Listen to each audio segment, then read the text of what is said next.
Saturday, October 25th, 2008, at Skylight Books in Los Angeles, a reading took place of the Book of Liz Horror. See Courtney Joyner read Top 10 Horror Movie Surgical Blunders. Also hails from the same town as Jesse James, Cole Younger, and Belle Starr. They're all American history, which makes them absolutely ideal as a so wonderful. Yeah. In reverse order, when you look over the history of horror movies, let's face it, surgery and medicine plays a rather huge part. And wow, it's amazing.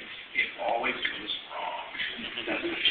So beginning with number one and going backwards, of course, we start at the qualitative high water mark. Eyes Without a Face.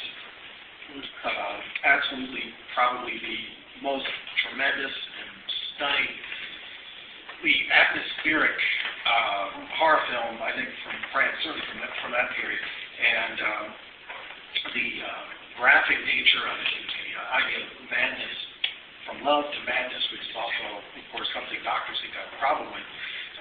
Beautifully realized, which leads to, of course, number two, Dead Ringers, David Cronenberg's tremendous comment on relationships with your OB/GYN.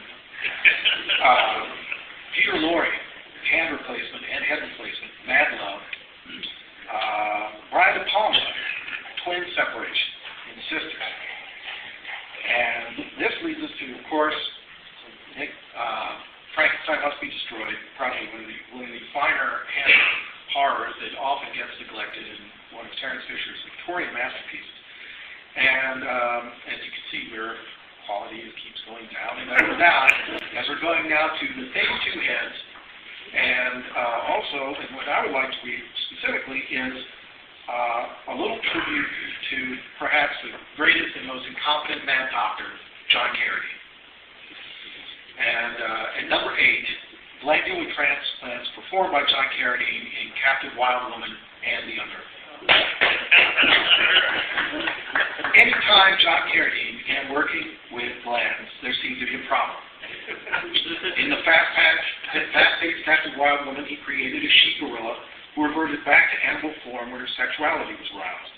In The Unearthly, John's botched glandular work resulted in a basement full of scarred and twisted half-wits, including Thor Johnson, which is already fun.